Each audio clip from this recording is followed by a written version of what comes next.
This will be a day long remembered. Now I am the master. Welcome to another episode of Legends and Theories. And welcome to a video discussing my thoughts on Star Wars Galaxy's Edge. I did visit there about 2 weeks ago.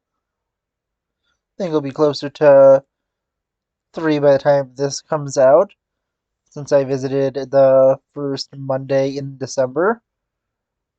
But this is honestly just one of the coolest places that I have ever visited. It is just so impressive how much they put into this.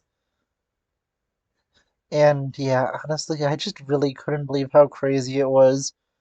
There was so many cool things, including the Millennium Falcon, the Rise of the Resistance ride, the lightsaber building, the entire small little market they have, and just all these other things. It was just such an impressive thing to see. I was truly amazed, and it just felt so much like they put in far more effort into this than they did for the entirety of the sequel trilogy. Now I want to go and talk about a few of the different experiences there. The three big ones that I think almost every Star Wars fan wants to experience. That's at least within a reasonable price range and is still available since. Although the Galactic Star Cruise would have been something awesome to do, the problem is it's closed and it cost way too much money. And I think that it's a real shame that that was created since it's been estimated to will have cost at most of $1 billion. And when you're there, you could just tell how much this all cost and just how impressive it is. And if they spend that money from the Galactic Star Cruiser on something else, we could have got something like a few seasons of Star Wars TV, maybe like another 2 or 3 movies, some combination of the last few, or just so many other things instead of the failed hotel. But now let's go take a look at the three big sections that I want to look at: the ride Smuggler's Run, the ride Rise of the Resistance, and the lightsaber building experience. I did not do the building your own droid. Now I want to spend my money on that. But I did get 2 lightsabers. One which you'll be seeing soon, which is my review of Anakin Skywalker's second lightsaber. And the other is my custom lightsaber, which I'll be showing off once I figure out something with it because something wasn't shipped from Disney. They did have to ship a few things back since it was a lot and it was an accessory to it. So I'm probably going to wait for that, but I'm trying to go into this because I honestly I just really enjoyed this experience here. So let's go on to the first section. And the building your own lightsaber experience. It's honestly it's just so much fun. I didn't take too many pictures of it because, well, I was the one doing the experience and it just didn't feel right to take out my phone and take pictures. It was something that was just fully set in the universe and I just wanted to have fun while doing it. I didn't want to be taking pictures. And the only pictures I really have of in there are pictures of me taken by someone else who was just there for my family to observe and kind of get pictures of us. I did it with someone in my family, and it was just such a fun experience. It's fully set in universe. You're building your lightsaber, and I think it was really fun. The one thing I was a little disappointed by is you have to choose from 4 kind of set classes of lightsabers, and you don't have all the pieces available to you because I just think that would have been a lot more interesting to have a lightsaber kind of combination of these different pieces. From best I could tell, you could probably just attach them together. And for the price you're paying for the lightsabers, I think that it would be a not nicer of an option. And the other thing I wish is that they had all lightsaber crystal colors available to you, since they only have the main colors being blue, red, green, and purple, while there is the options to buy a white and yellow kyber crystal, but that is only from a gift shop. And I didn't really mind it too much because I wanted both a purple and a white crystal, but it is kind of disappointing to me that you can't have that as your primary lightsaber color that you get, because some people might want to get the other colors and spend their money on it and would want them as their primary kyber crystal. But still, I really wanted to have a white blade, and I bought that as an alternative, and I'm really impressed with it. I'll talk about this more when I do my review of the saber, but it seems each has a unique ignition sound, at least for the type of crystal, not each crystal itself, but when you ignite it, they will have a slightly different sound for its ignition. The more classical colors do have the more typical lightsaber effects, but I can't confirm it for all of them because at least from me and the other person who got it, we got every color besides the blue and red. And I'll eventually get those. I'm not sure if I'll get them online or if a friend goes, I might ask them to get it. Not really sure, but I didn't want to spend the money on them at the time. I'm partially regretting it now because it's pretty cool how they interact with stuff, and they can actually go in the holocrons if you buy those and get different lines. I didn't get the holocrons, but the person who got the other lightsaber did because they were interested in them, and they're both really cool things to have. And just looking at everything, it was just so fun to go and watch what was going on in this lightsaber place, building your lightsaber, and ultimately wielding it. It is super cool since it is customized to you at least partially, not as fully as you would like.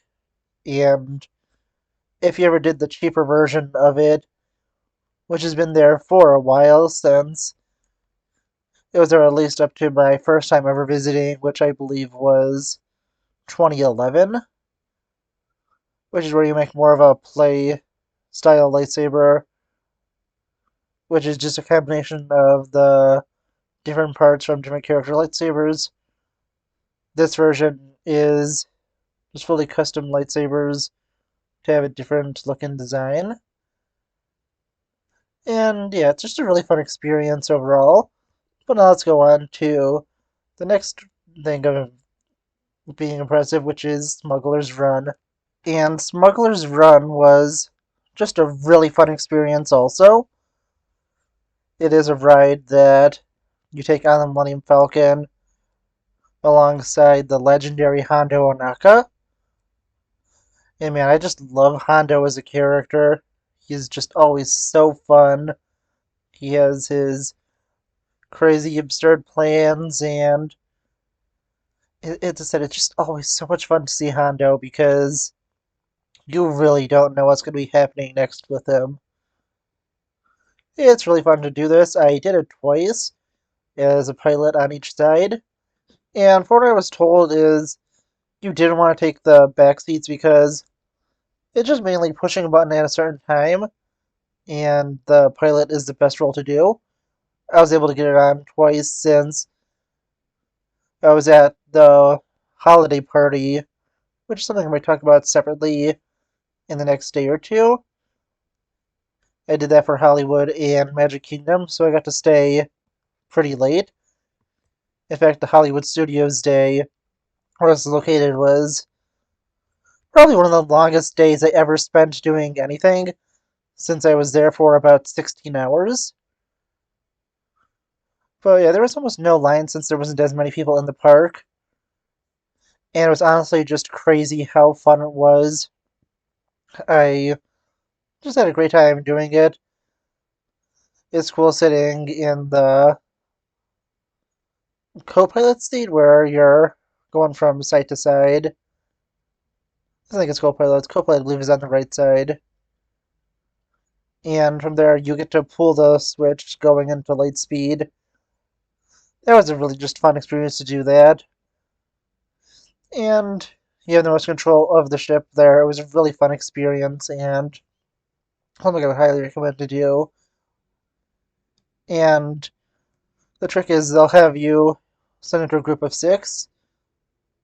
Try to be the first 2, and if you're not, you could ask them to hold you back, and you could wait behind, because you definitely want to do the piloting, and I would definitely recommend it.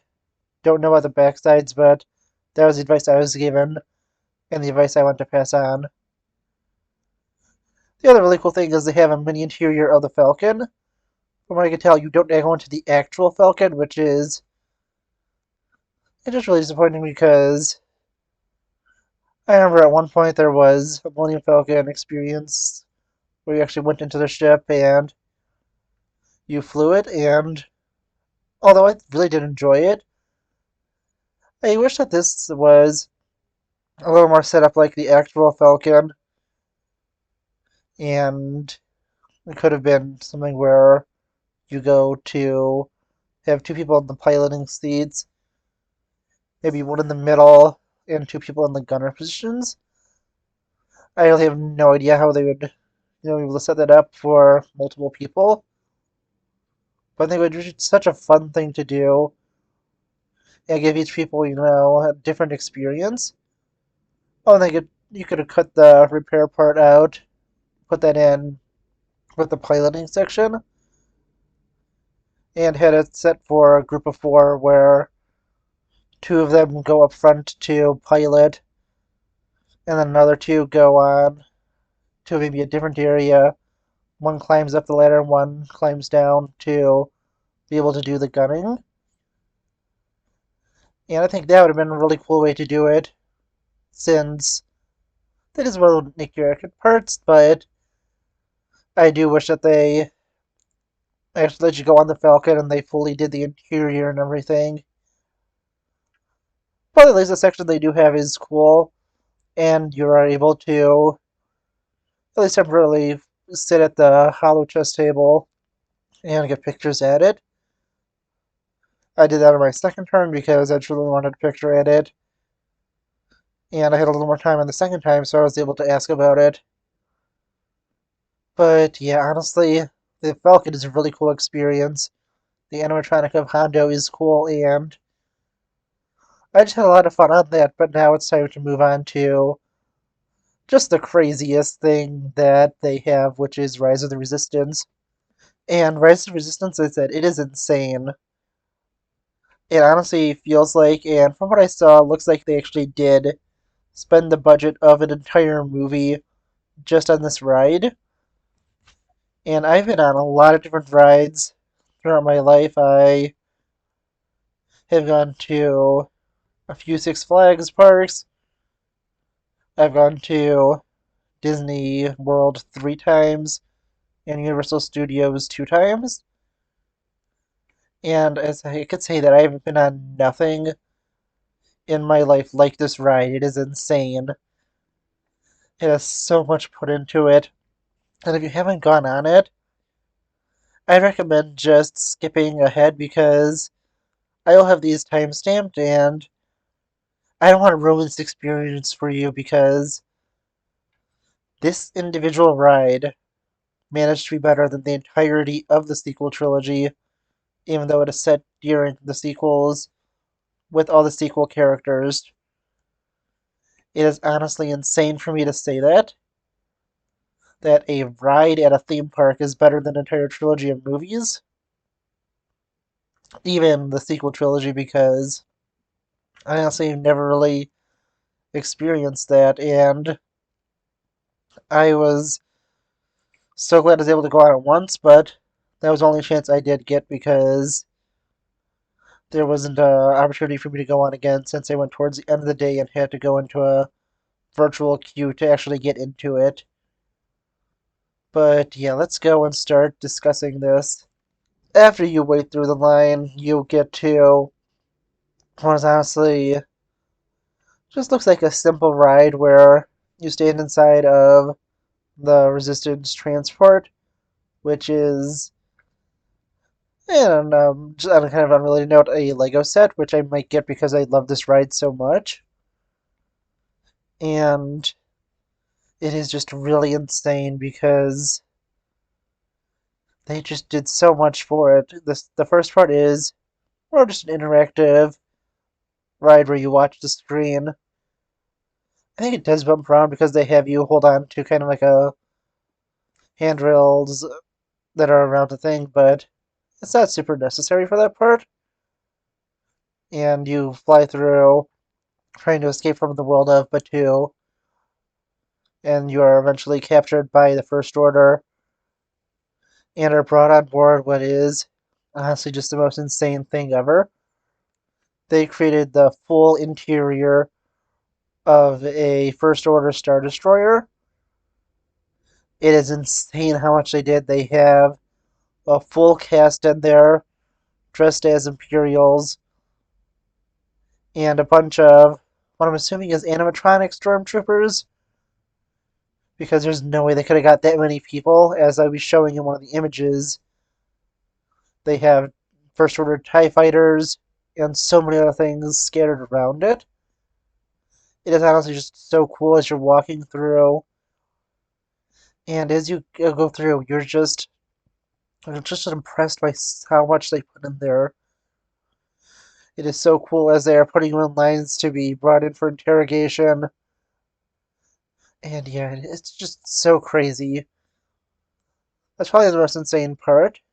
And as you go through, you are eventually brought into a cell where you get an interactive thing where General Hux and Kylo Ren are going to interrogate you until they are called away and you are rescued by the Resistance and you are boarded onto escape ships where you go to the final part of the ride where you are brought through the First Order Star Destroyer on an escape path and you go throughout it, including the bridge where you see animatronics of Kylo Ren and Hux. And this is where it has a small plot hole since Kylo Ren does have his helmet on, and this closes set between episodes 8 and 9 since Kylo Ren doesn't have his helmet in between those movies. It's weird that he does have his helmet on in here, but I just think he has to make the animatronic a little simpler. And throughout you're just kind of on the run, going through the ship until you make it to the escape pods and crash back down onto Batuu.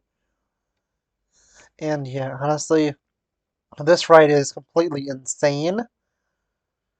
It is so much fun, and I just wish they put this much love and care and effort into the sequel trilogy. Sadly, they didn't, and this is just better than the entirety of the trilogy, as I said. But there are a few other things I want to talk about, so let's go on to that. And the cantina it was insane to be in there. I am over 21, so I did try an alcoholic drink.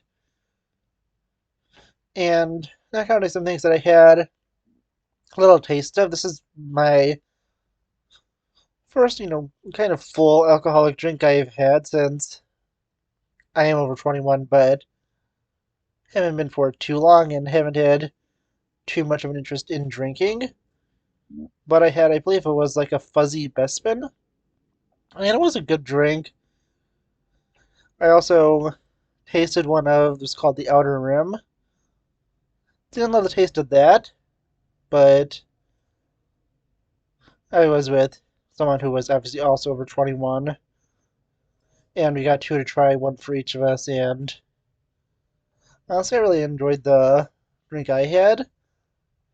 It was a really cool experience in there, and they have Rex, who I believe was the droid that once piloted the Star Tours ride, and that was just insane and just so much fun.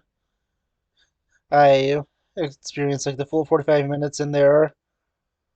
I looked around, and even though it was just so crazy, I got it was just so much fun in there, and the servers in there are also really nice.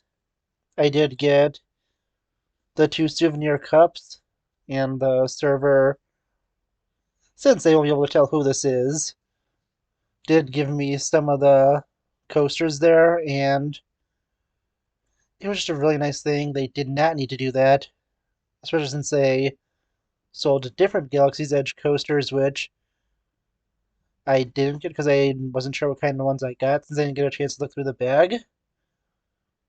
But it was different ones, but these ones are ones you could only get from the cantina. And then I realized that, Star Wars fans would want them because I kind of wanted them, but I just didn't think it would be appropriate to ask, and thought the answer would be no. But the server was really nice and gave it to me. I had such a great time, and it was just so cool in there. The aesthetic was cool, and thankfully they did play the Cantina Band song. It was just really awesome, and as I said, I just loved the experience there. It was really cool, and the small little snacks they had there, they were good, but not my personal favorites. Sadly, I did not get to try the Star Wars Restaurant Me the Docking Bay Believe 97. We had our meals planned out, and I tried to go there a little later in the day, but it was already closed by the time I went there. So, although I would have wanted to try it, I am disappointed I didn't get to, but I am fine with it. The shops are really cool, and I got a lot of cool things. Some that I probably won't show off since they are stuff I will wear, but I might do reviews of some of the other products I got from it. Let me know about that. I'll probably put up a poll, and this video is definitely not going to come out the day I wanted because it's nearly 25 minutes and I'm going to bed in like 40 minutes, so I have no way to edit this. So, yeah, I just really love talking about this because it was such a fun place. The bathrooms were really impressive, and for obvious reasons, I didn't take pictures of the bathrooms. But it was just really cool and a different and kind of unique aesthetic where they had just everything set up differently, and it was just super unique, and it was just super cool. But now moving on to just some of the other stuff. The aesthetic was cool. The fact they had a bunch of different ships laying around and different characters walking around. Although I only did manage to see stormtroopers, but I did hear that someone else in my family saw Rey. And I did see Kylo Ren, but he was part of kind of a staged show. It was just so cool, and I had just so much fun.